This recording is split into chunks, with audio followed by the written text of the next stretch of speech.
Hey, good morning. Thanks for joining me again today. I always look forward to being able to talk with you like this. You might remember that last week we heard a story about Peter that was in a boat and Jesus came walking on the water, and Peter said, "Jesus, have me come out and walk on the water." And he did for a little bit until he took his eyes off Jesus and then he sank. Today we're going to hear another story about Peter. And this time, too, Peter starts off, he gets it right. He does everything just right at the very beginning of this story. He knows what to say. And then a minute later, he gets everything all wrong, okay? And it's kind of like me. Sometimes I get things right, and sometimes I get things wrong. And I bet that happens to you sometimes, too. So today, let's hear a story about Peter's faith. Jesus and the disciples were traveling to a city called Caesarea. As they were walking, Jesus asked, "Who do people think that I am?"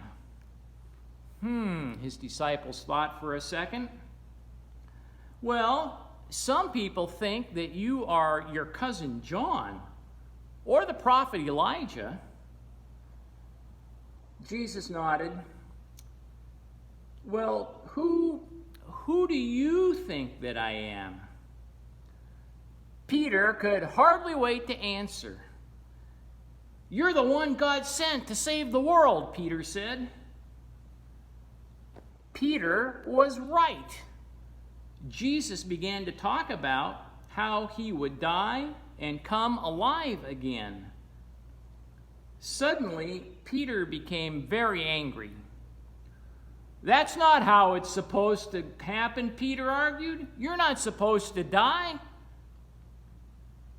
Jesus knew better and said, "Stop thinking about your own plan, Peter.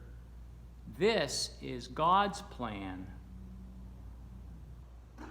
A crowd of people gathered around Jesus.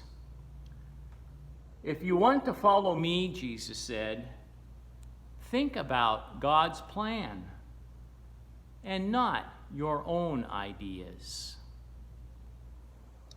It's kind of a surprise for Peter and maybe a surprise for us too, that Jesus would save the world by first dying and then being raised again to new life. Here's something you can do. You can maybe find a brother or a sister or mom or dad or grandma or grandpa or somebody and take turns trying to say one thing about Jesus, something that you know about Jesus until you run out of ideas, okay? Thank you. I'll look forward to talking to you next week again. Bye-bye.